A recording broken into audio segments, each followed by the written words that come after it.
Mau nonton Netflix. Halo guys. Serius ngupload ya? Perkenalkan, kami dari kelompok 6. Di sini kami akan membahas mengenai penggunaan media relation dalam komunikasi pendidikan.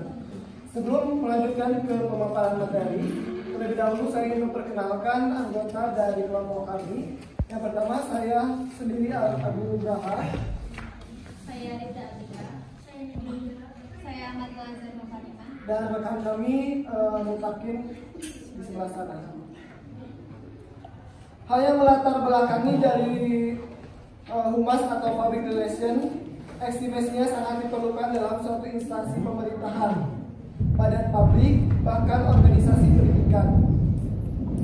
Humas memiliki tugas mempublikasikan suatu kegiatan serta menjalin komunikasi dengan masyarakat. Hal tersebut dari Sulistia Yoningsih pada tahun 2017. Kemudian, di negara kita pendidikan dipandang sebagai tanggung jawab bersama antara keluarga, masyarakat, dan juga pemerintahan. Dan seorang manajer pendidikan harus menyadari bahwa masyarakat mempunyai peran yang sangat penting terhadap kemajuan lembaga pendidikan. Dalam dunia pendidikan sendiri, humas melaksanakan tugas manajerial yang diwakili oleh seorang wakil humas dalam praktisinya seorang humas. Seorang humas juga harus dapat menggunakan alat-alat dari public relation untuk mengubah atau mempengaruhi persepsi publik terhadap lembaga pendidikan atau mempengaruhi perilaku publik terhadap kebijakan lembaga pendidikan. Nah, untuk yang selanjutnya, dalam memilih media publikasi yang baik atau sesuai, ada 3 hal poin yang harus diutamakan untuk keuntungan yang diperoleh oleh lembaga pendidikan.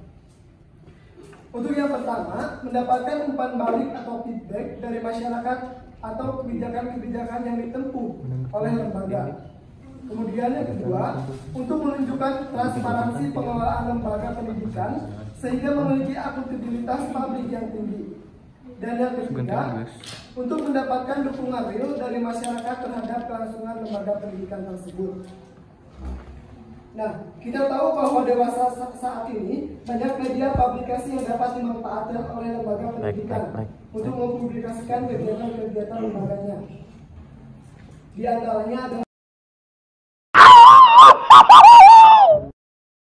internet. Untuk materi selanjutnya akan dipaparkan oleh rekan kami. Silakan. Baik, di sini untuk memusat masalahnya sendiri yaitu apa hubungan media relation dengan komunikasi pendidikan, bagaimana implementasi dan interpretasi media relation dalam komunikasi pendidikan, bagaimana penggunaan media relation dalam komunikasi pendidikan. Dan untuk tujuan penelitiannya sendiri yaitu berdasarkan latar belakang rumusan masa yang telah kami paparkan, maka penulisan makalah ini bertujuan untuk memahami dan menjelaskan penggunaan media relation dalam komunikasi pendidikan dalam studi ilmu komunikasi serta bagaimana media relation tersebut bisa terbentuk dan memahami manfaat dari bahasan tersebut dalam studi ilmu komunikasi. Untuk hubungan media relationnya sendiri yaitu pengertian hubungan media relation adalah suatu usaha mencari publikasi atau penyiaran yang maksimum atas suatu pesan atau informasi humas dalam rangka menciptakan pengetahuan dan pemahaman bagi khalayak dari organisasi perusahaan yang bersangkutan menurut Frank Jerome 2000. Untuk strategi, taktik dan teknik media relation. Dalam media relation diperlukan strategi taktik yang tepat agar target kegiatan berjalan dengan baik. Organisasi dapat menerapkan strategi dinamis, adaptif, atau defensif dalam menghadapi media dengan tergantung kondisi dan tujuan kegiatan yang ingin dicapai. Untuk hasil pemikiran yang pertama itu ada hubungan media relation dan dengan komunikasi pendidikan. Dimana kalau misalnya di sini itu bisa dibaca ya sama kalian sendiri itu cuma intinya dari hasil pemikiran ini bahwa hubungan media relationship dengan komunikasi pendidikan itu sangat berkesinambungan gitu, sehingga ketika kita ketika kita mengetahui secara dalam tentang hubungan tersebut gitu bahwa komunikasi pendidik dengan hubungan medianya itu sendiri itu bisa menciptakan kesinambungan juga dapat meningkatkan taraf pendidikan itu sendiri, dimana ketika hubungan antara pendidik, atau kita kan kalau misalnya dalam dunia pendidikan, misalnya sekolah atau contohnya sendiri gitu kampus kita gitu, kampus Fkominfo itu sendiri.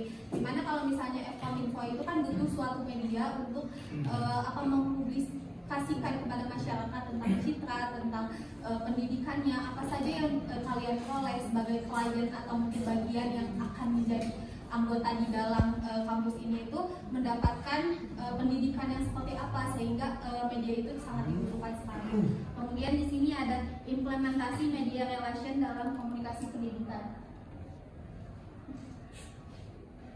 Dalam melakukan publikasi mengenai sosialisasi ujian akhir nasional, Departemen Pendidikan Nasional, Humas, dan Ditnas melakukan berbagai bentuk komunikasi untuk menyampaikan suatu kebijakan pemerintah pada masyarakat. Nah, ini itu adalah salah satu implementasinya, di mana di sini itu ada beberapa tahapannya atau hal yang bisa dilakukan seperti siaran pers, konferensi pers, pers tour, lalu forum wartawan, di mana itu merupakan suatu implementasi hubungan dari komunikasi pendidikan dengan media relationship itu sendiri. Untuk studi kasusnya itu di sini itu studi kasusnya kita pilih dari budaya upload pada media relation institusi pendidikan Yogyakarta, di mana penelitian itu memakan ya, objek penelitiannya itu ada 10 institusi pendidikan universitas itu yang berada di Yogyakarta, dan di sana itu kita membahas tentang budaya amplop gitu. Dimana kalau misalnya di dalam makalah juga dari studi kasus yang kelompok kita pelajari itu bahwa 10 universitas itu menjadi PR-nya itu sendiri gitu, sehingga ketika proses penelitian itu memakan waktu yang sangat lama gitu. Karena itu di sini dibahas juga bahwa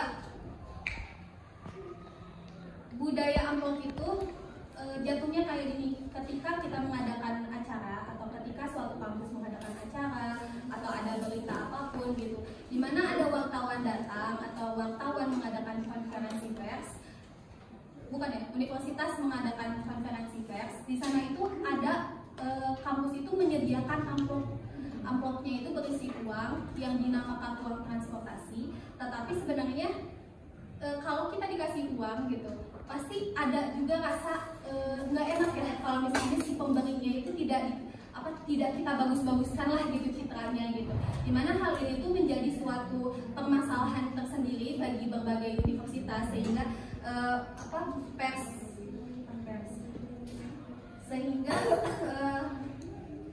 PWI atau Persatuan Wartawan Indonesia sendiri memiliki pasal yang menyebutkan bahwa wartawan Indonesia menolak imbalan yang dapat mempengaruhi objektivitas pemberitaan, sehingga menerima amplop adalah hal yang dilarang.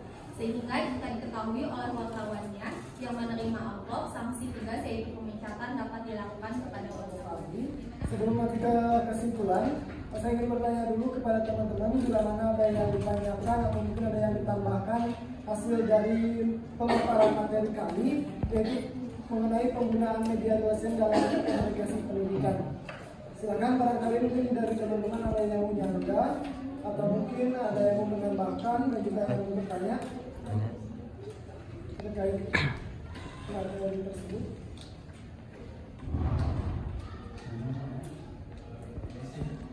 Apakah ada perbedaan media negara Indonesia dengan Singapura?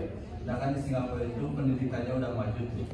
Nah di Indonesia itu kan masih bisa dibilang belum bagus gitu. Nah apakah ada perbedaan media di Indonesia dengan media yang ada di Singapura?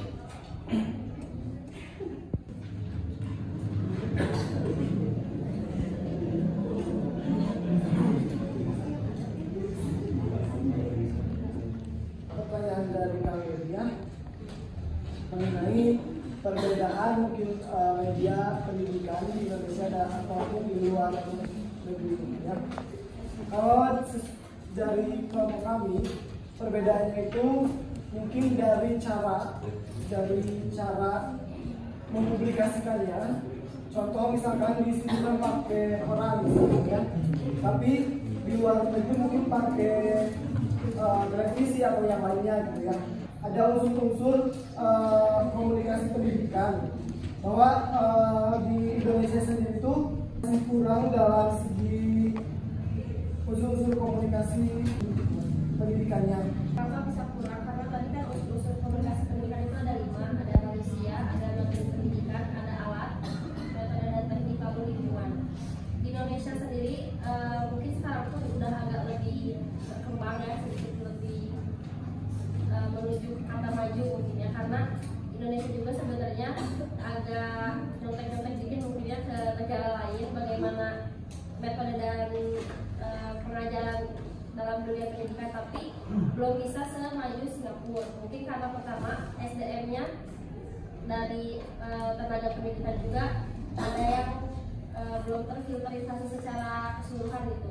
Tidak semua pengajar itu kompeten. Ada yang dia itu sebagai guru ataupun dosen itu mungkin dia sebenarnya tidak cocok mengajar atau ada metode yang tidak dikuasai gitu ya. Itu pertama dalam SDM-nya. Lalu kedua dalam materi pendidikannya gitu. Dalam materi pendidikannya kurikulum yang dibuat itu atau materi yang dibuat itu sedikit mungkin ada yang tidak sesuai ataupun kurang menarik perhatian para pelajar gitu. Lalu yang ketiga juga ada alat. Mungkin menurut saya di Indonesia itu di alatnya itu kurang kompeten dan kurang berbasis teknologi yang maju gitu. Walaupun kita semua udah agak lebih maju ya, ada kayak PowerPoint ataupun alat-alat yang lain, tapi tidak betul-betul. Jadi hanya di kota-kota besar ataupun di lembaga-lembaga pendidikan yang yang mewah gitu ya, ataupun yang bagus. Lalu juga ada metode dan teknik. Nah ini itu menurut saya yang paling susah gitu. Bagaimana menemukan metode dan teknik yang sesuai untuk anak-anak di zaman sekarang atau juga kayak kita gitu ya. Karena di era kita itu gampang bosan gitu ya, monoton, dan juga mereka tuh lebih ke bosan lah gitu. Kalau di era kita tuh kan, nah untuk menemukan metode dan tekniknya itu sebenarnya susah gitu untuk membuat kita tuh tertarik untuk belajar dan terus merhatiin dosen ataupun pengajar. Nah itu metode dan tekniknya tuh harus, kalau menurut saya harus diganti-ganti sesuai juga dengan era kita. Lalu yang terakhir lingkungan, gimana lingkungannya nyaman, enak gitu, dan juga bikin kita semangat buat belajar dan perhatiin. Dari kelima unsur tadi yang bisa membedakan Indonesia dan Singapura, karena Singapura negara maju dan kecil, ini gampang seperti aku, dan kita tuh negara besar dan sebenarnya udah bisa kata maju, tapi karena kita luas gitu ya, dan juga nggak merata sih fasilitas dari unsur-unsur komunikasi kita tadi, jadi mungkin itu sih perbedaannya dari unsur-unsur komunikasi. Boleh nambahin? Di sini tuh ada berita ya bahwa media Singapura itu sangat dilarang untuk memberitakan demonstrasi atau hal-hal yang menentang pemerintah. Sementara kalau misalnya di Indonesia kita ketahui bahwa di koran-koran, di media-medianya sendiri itu di halaman pertamanya itu kebanyakan itu hal-hal yang menentang ya, atau seperti demonstrasi atau unjuk rasa orang-orang seperti itu gitu.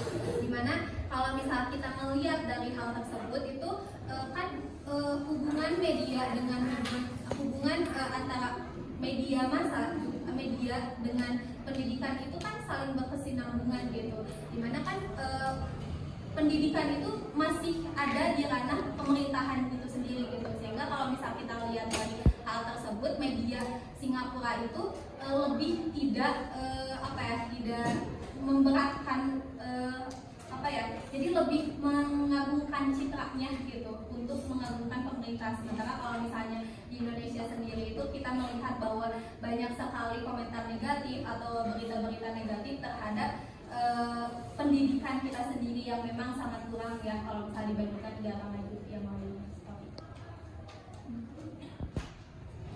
Lebih ke kurikulum ya, perbedaannya itu perbedaan mendasar lebih ke kurikulum.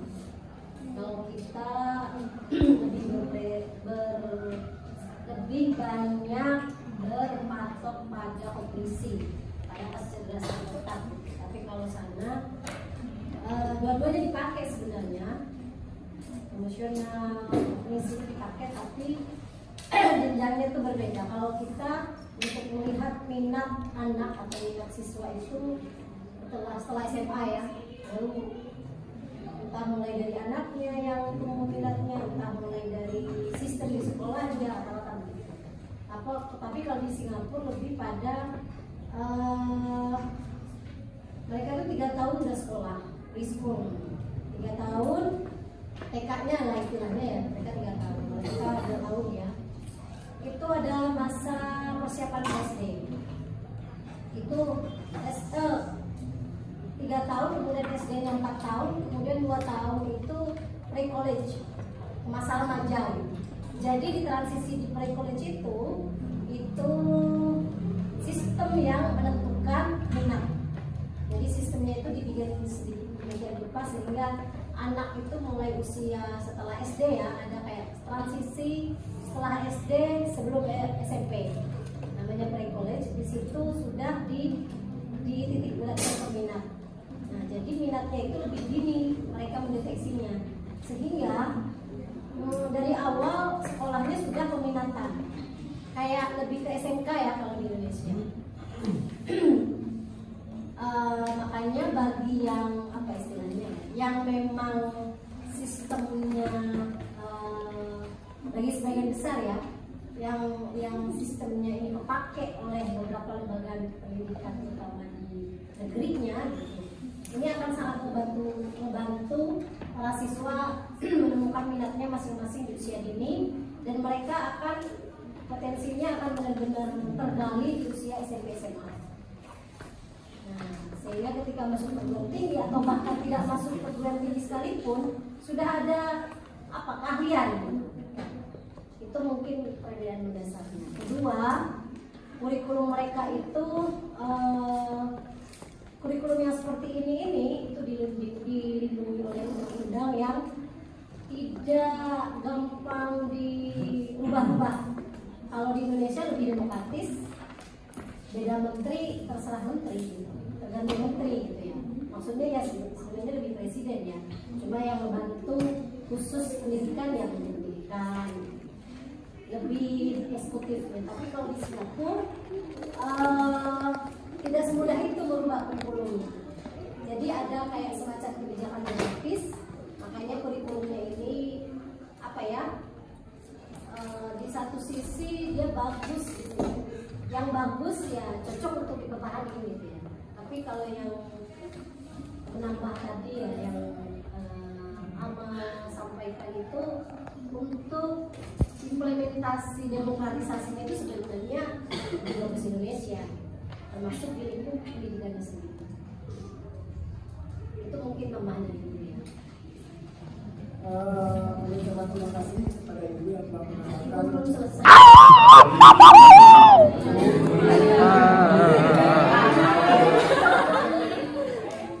Makalahnya karena ini mungkin cukup baik, karena pembelajaran di sini juga ya. Kedua udah dasar teori, kemudian ada ada konsep pendidikan di Hajar Dewantara ini disampaikan nggak di pembahasan? Disampaikan. Ingatso sing dodo, ingat yo mengungkaso, tuturi.